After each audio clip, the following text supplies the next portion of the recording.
กับ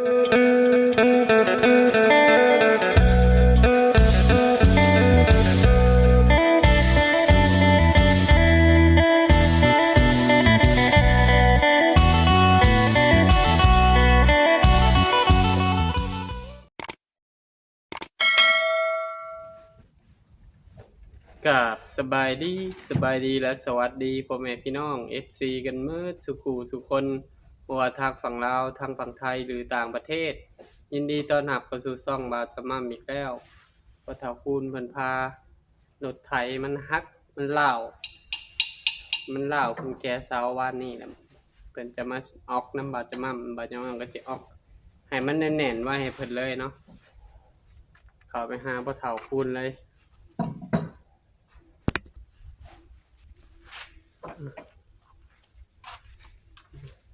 มันอันนอกก็บ่เฒ่า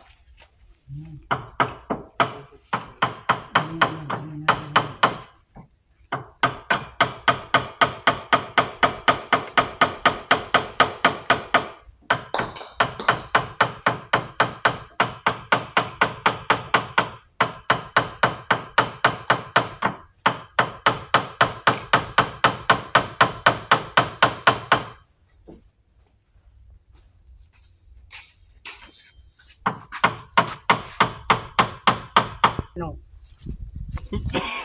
ทางซ้ายตลอดเฮาว่าเอาเจ้าของ โอ้ความ ไปตอกทางขัวมันก็แน่นแล้วพอเกี่ยวในมันหมุนเข้าทางซ้ายทุกเทื่อทางขัวแล้วแม่นเข้า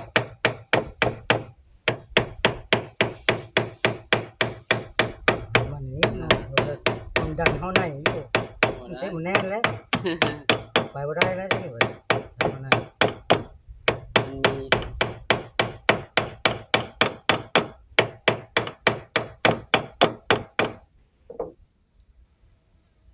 ี บ่ได้นี่ มันแน่นได้ครับบ่ได้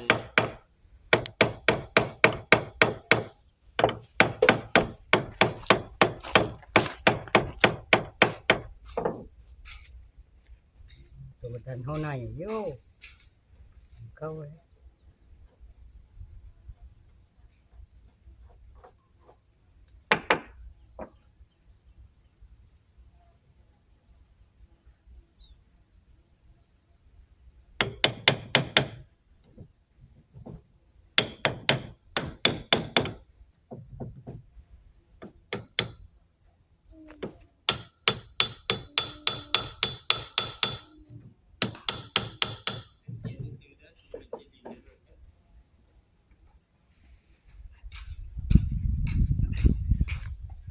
คายมันบ่แม่นเอา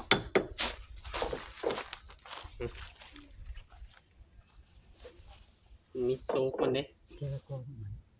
ไม่ เล็กนั่นเล็ก กระแจบ่ นี่เนาะ เบอร์10เบอร์อันนั้นบ่ตะของนำบ่ โอ้ยอย่าเบิ่งนี่เบิ่งข้างในนี่ โอ้ลาวมันเข้าลาว มึงว่าจะเบิ่งนี่นะเอาบ่ค่าทีนบ่ จังเด้ ถึงแท้เอาอ้ายคนเนาะ จะอวยเข้ามาสิ เออ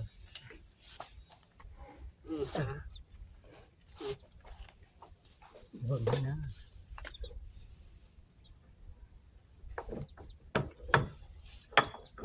มียังหักมียังเทก็เอามาจอดมาเชื่อมได้ เบิ่งก่อน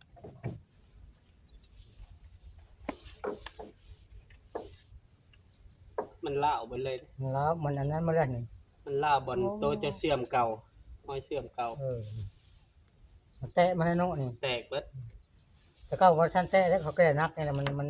แตะเหมือน มันเกินน้ำหนักเกินนะ เออ พอเท่ามันหับบ่ไหวมันบ่มีตัวครึ่ง เดี๋ยวมันนักเกินแน่เว้าเนี่ย แม่นบ่คันเฮาอ้อมนี่แหละมันบ่ละมันบ่เป็นหยังคันเฮาโอบนี่อ้อมมาเนี่ยจอดจังมันสิมีตัวครึ่ง เนาะ อืม มันแตะกันมันครึ่งได้อยู่ได้เนาะ แม่น นั่นก็บ่ได้นั่นก็บ่ได้ตัวเดียวก็ได้นะอันนี้ เล็กอีก5ยามมื้อนี้แหละ เล็กซำมัน เล็กจังเล็ก10บ่ บ่เล็กหกเล็กนั่นก็ได้นะซำเข่งนั่นก็ได้ เล็ก10เด้อนะ เล็ก10บ่ เล็ก10เล็กสิหาเบิ่งก่อน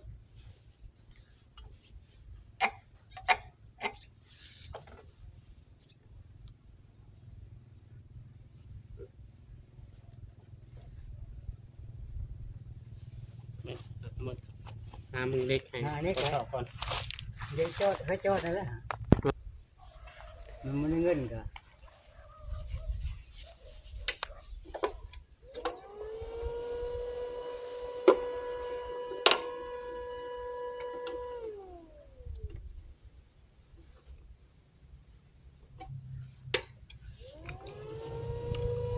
ควันเกิดเจ็บได้บ่เฒ่า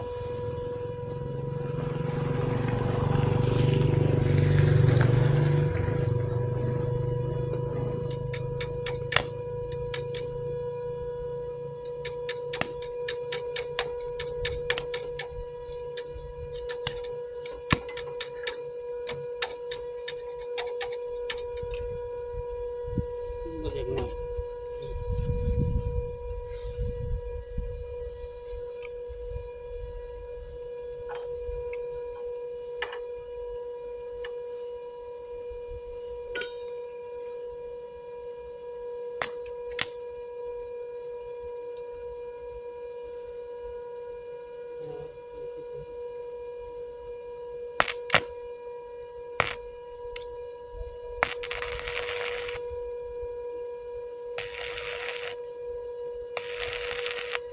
กับชวนโตมาแย่แหละสองคนนะยังดอกคนอยู่นี่นะ เอาไว้พอแก้ไขก่อน โอ้ เนาะ เขาไป ก็นาทีนั่นล่ะ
เดี๋ยวละก่อนครับ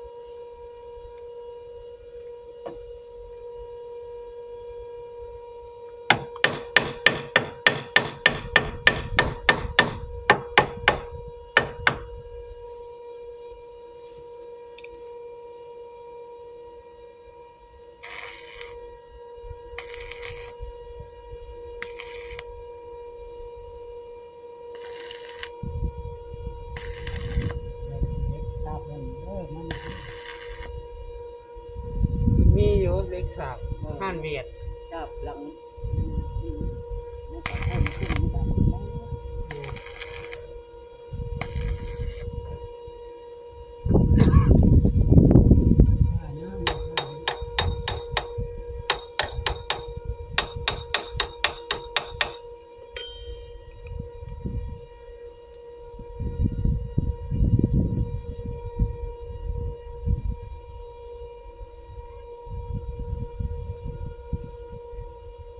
เล่าเป็นข้อเก่าเลย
เอาอันทูบมาหาเนี่ยในกระเป๋า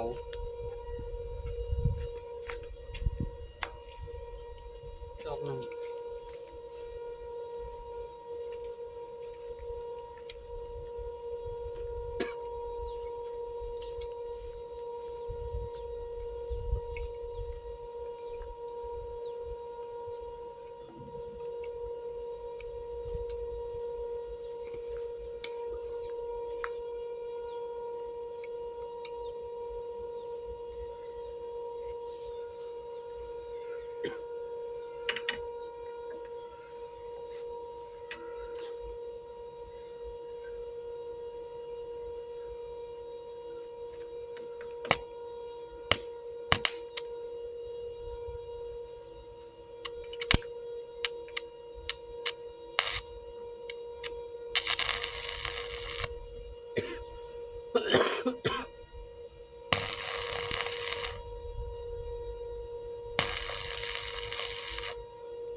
คือน้ำมันม้อนนะคือน้ำมัน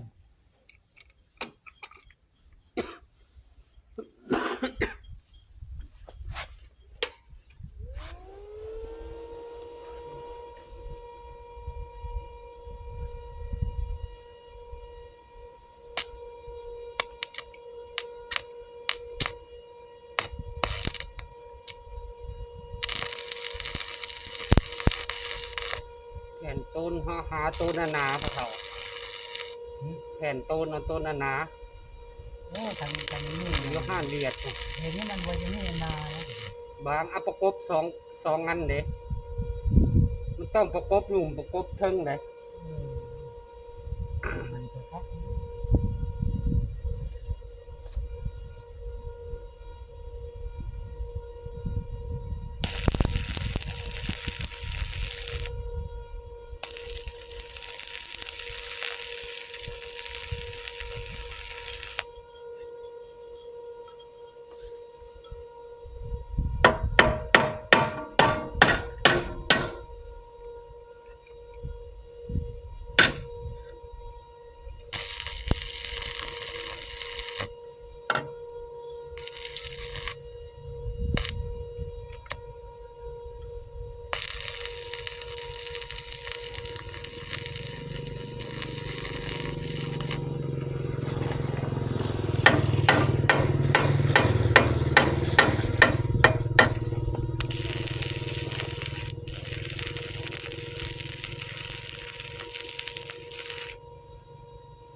ไป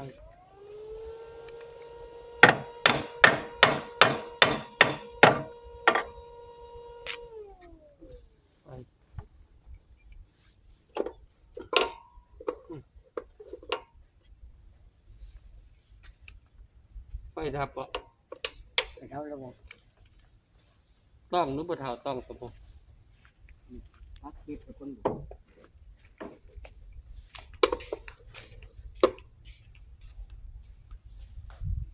อ่า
หนึ่ง เคี่ยวออกไปตะแล้วบ่ต้องสุกต่อกัน แรกจะบอกมีเนาะ ฮะถ้าซื้อแต่โดนเลยซื้อกับบ่อันใดตู้นี้ เล่น ทูบจอดนี่80ปลายก็ดีแน่กับแสนปลาย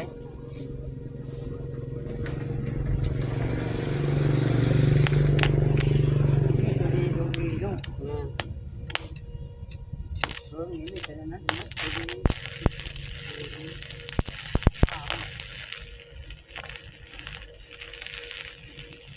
โอ้จับนั่นนี่เขามาตะเช้านี่แหละ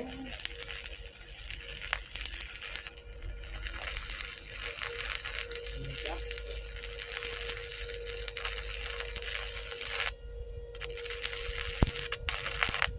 เข้าที่นี่ดูไม่ไหวอย่าไปจอดคุณ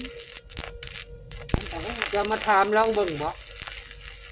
ใครบอกเจ้า เขาเอา อืม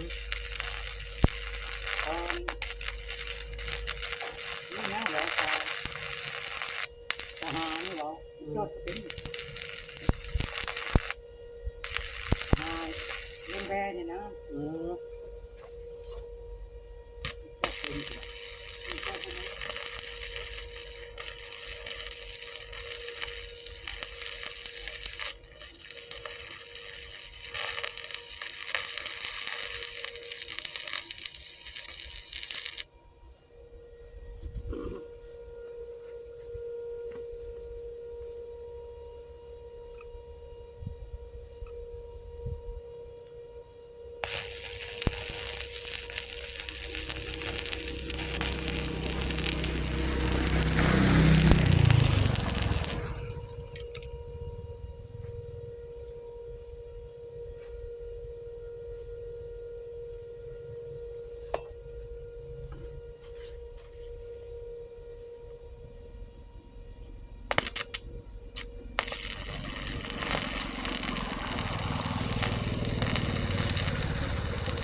บ่แล้วเอาเห็นหยังบ่ ค่าชื่อนั่นดิ บ่นะมันสิพอได้เปลืองไปจังทูบอันละพันนึง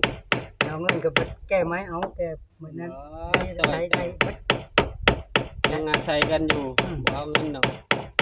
มันฮักมันเพกเอามาสองมันได้พอเฮ็ดได้เฮ็ดซอยกัน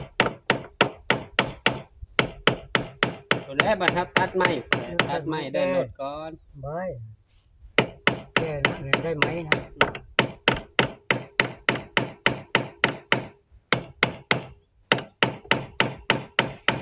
เอาเข้าซ้ํเก่าบ่เรา ซ้ำเก้ามัน อืม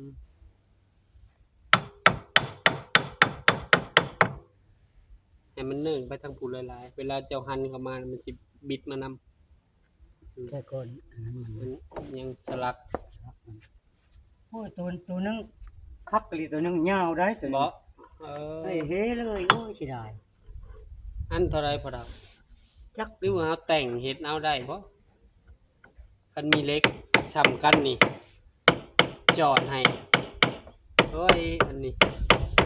เอาบ่มีแนวกึ่งอันนี้ แล้วนะ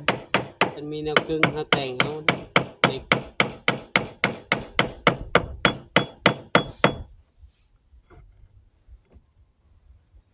แต่ลำเบิ่งบ่ได้เนี่ย เก่ามันแล้วเลยเอาตัวนี้มันห้อยมันแตกบ่พอดาวนี่เอาเลยบ่ได้จ้ำให้ได้นี่ห้อยนี่ ย่างมันก็ โอ้คันซั่นเอาจ้ำนี่แห้งแน่นอีกเลยนี่ นั่นแหละนี่ได้ละกัน ได้อยู่เนาะ มันนั่นแหละ บ่อยากให้ตอกลายอันมันเสียเกี่ยว เบิ่งมันใส่มันนั่นขึ้นคือ มันมีอันเล็กบ่เออนี่ขอมาให้ก่อนมันก็ พ่อจังวิทย์นี่นะพ่อจังวิทย์ฮอดเพื่อใช้ เออ ใช้ยากได้ อ๋อ14วัน 14โอ้บ่มันมี14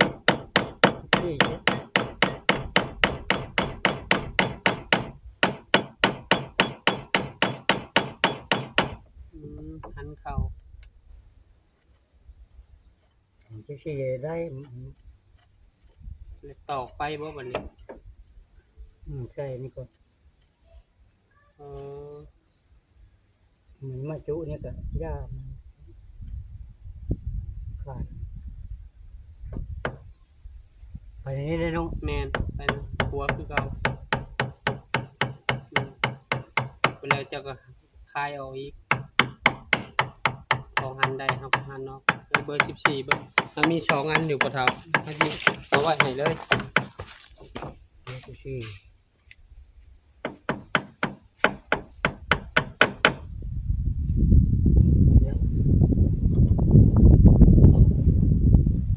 บ่ได้ยัง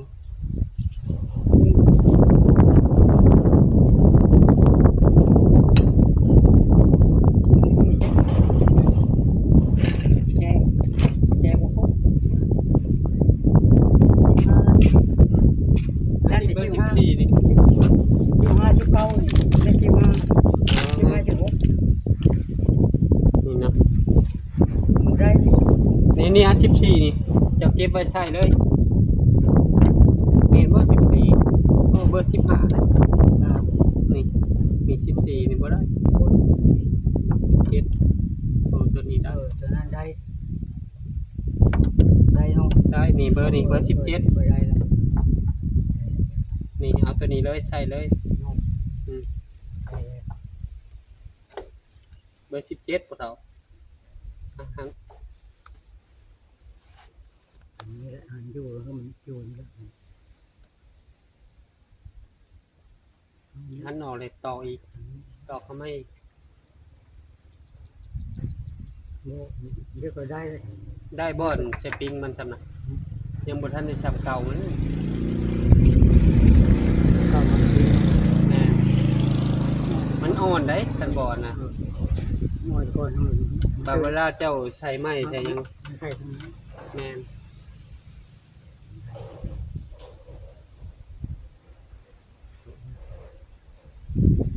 ของ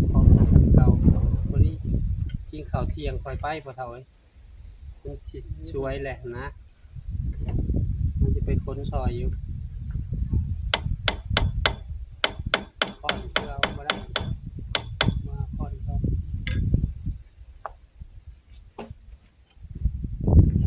มันเลย ใส่น้ำมันเท่าได้เหมือน 50เลย 50มันได้บอลเก่ามันบ่เท่าเวลาเจะใส่ไม้สปริงมันสิโยก โยก ถ้ามันอ่อนหลายก็บ่ได้ต้องติดแข็งอันนี้ ใส่ของเก่าเลยเด้ เข้าไปพอมันหมื่นอยู่หรอกมันมีลีด เอาใส่ นี่ออกคานรถไถเป็นแล้วเรียบร้อย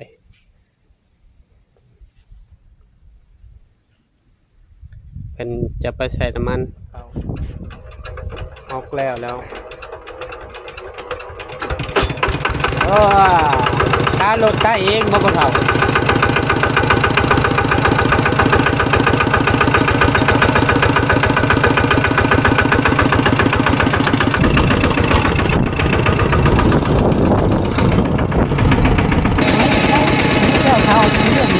โดย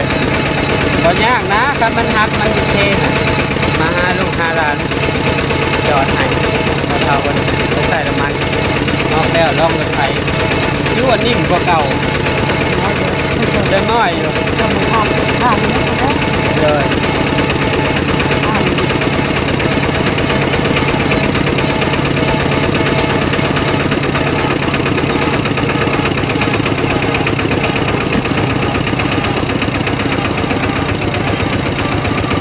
หลายปีเลยเขาหักษาได้ก็ยังใส่กุ้งด้นพอเท่า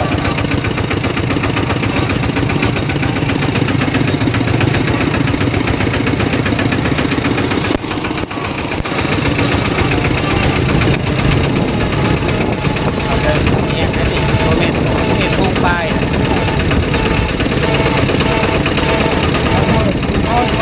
เนี่ยกินข้าวก่อนเดี๋ยวเอาไปคนพื้นซอยพอเท่าถ่ายคลิปพร้อมนะ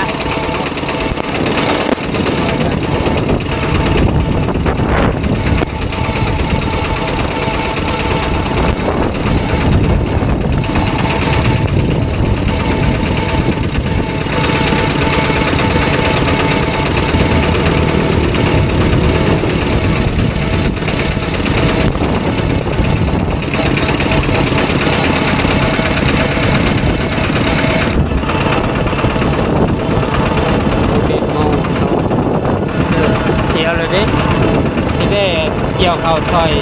บ่าวตึงนะ ได้เก่งมาแล้ว ประมาณวันที่26เบิ่งฟ้าเบิ่งฝนก่อนเอาจักตัดหญ้าตัดเนา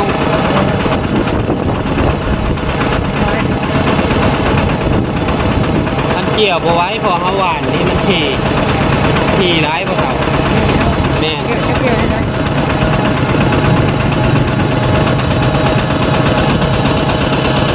ไปทางใดไปทางใดไปซื้อหยังอ่ะนะ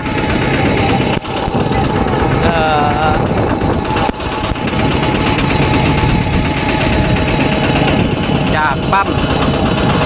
นะจากกันเพื่อนบางจะมั่มมาหาปั๊มประมาณ1 กิโลเกือบ1 กิโลพอดี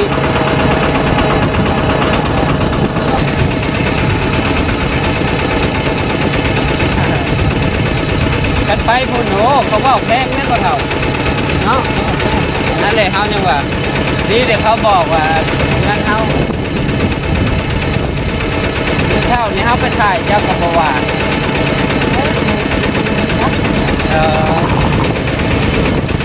มันไปจอดโอ้หลายหารถมาหาลูกหาหลานต่อยกันก็เกิดที่ฮอดบ้านเนาะขนาดที่ทำเด็ก1 กิโลได้ดิ ห้องนี้บ้านนี้ อ๋อเร่งเราอยากเร่งไว้มันก็บอกเรื่องมัน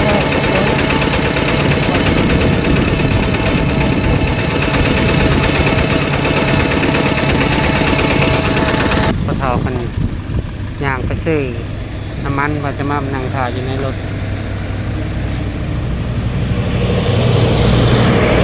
โอ้กันเลิกหูหำหูเงียน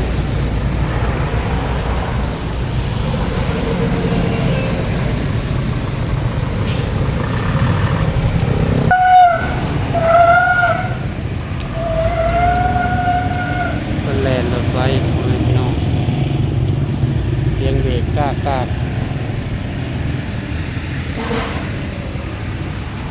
เป็นกำลังใจพอเท่าคูณคือเก่าเด้อพ่อแม่พี่น้องออกรถไทยคนแล้วเรียบร้อยคือเก่ากินน้ำ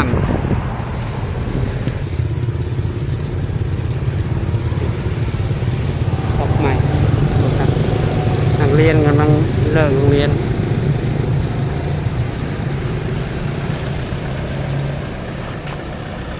ทางเขาเงินบาจะมั่มกับ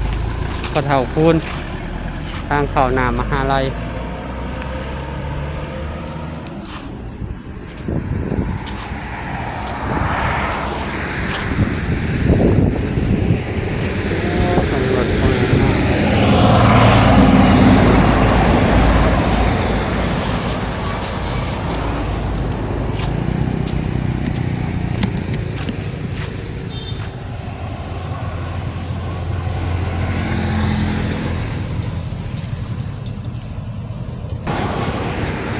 โอเคพ่อแม่พี่น้องมาฮอดนี่บ่จะมั่มขอขอบคุณพ่อแม่ซี่ทุกท่านที่เบิ่งคลิปบ่จะมั่มแต่ต้นจนจบโดยบ่ขามโฆษณาเพื่อเป็นกำลังใจบ่จะมั่มเฮ็ดคลิปใหม่ๆออกมาให้พ่อแม่พี่น้องได้รับได้ชมขอให้พ่อแม่ซี่ทุกท่านจงมีสุขภาพร่างกายแข็งแรงปราศจากโรคภัยไข้เจ็บคิดสิ่งใดได้สิ่งนั้นสมความมุ่งมั่นปรารถนาทำมาค้าขายซื้อง่ายขายง่ายเด้อร่ำรวยทุกคนมาฮอดนี้บ่าวจะมั่มฝากซ่องบ่าวจะมั่มเด้อฝากเป็นกำลังใจครอบครัวบ่าวจะมั่มกดติดตามบ่าวจะมั่มกดไลค์กดแชร์อย่าลืมกดกระดิ่งเพื่อบ่พลาดคลิปใหม่ๆของบ่าวจะมั่มก็จะขอโตวลาพ่อแม่พี่น้องไปก่อนเจอกันคลิปหน้าเด้อพ่อแม่พี่น้องขอกล่าวคำว่าสบายดีเอาถาบ่ดาพูนออกเสร็จแล้วก็มาลองรถไถเป็นกำลังใจให้บ่าวจะมั่มกับพ่อเฒ่าคุณนี่เด้อโอเคแม่พี่น้องอากาศหนาวซบก็อยากแห้งหน่อยหนึ่งพ่อแม่พี่น้องอยากแลบลิ้นแต่เรากินน้ำใส่หลายๆ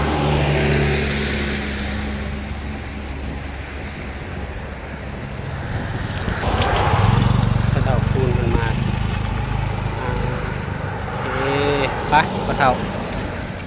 บ่เต็มเนาะ แต่ด้วยนะอยู่ใน โอ้โดย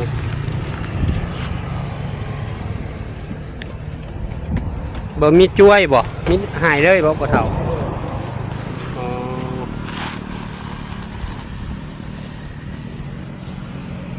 เดี๋ยวเดี๋ยว โดย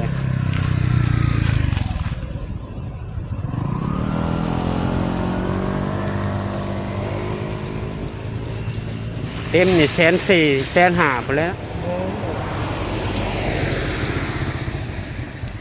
อเค มันบ่เจ็บที่มือ จักมือพ่อเฒ่า ทำมื้อที่มื้อ อ๋อ เอาแก้กับมื้อแก้กับมื้อ โดย 3 มื้อ4 มื้อ โดย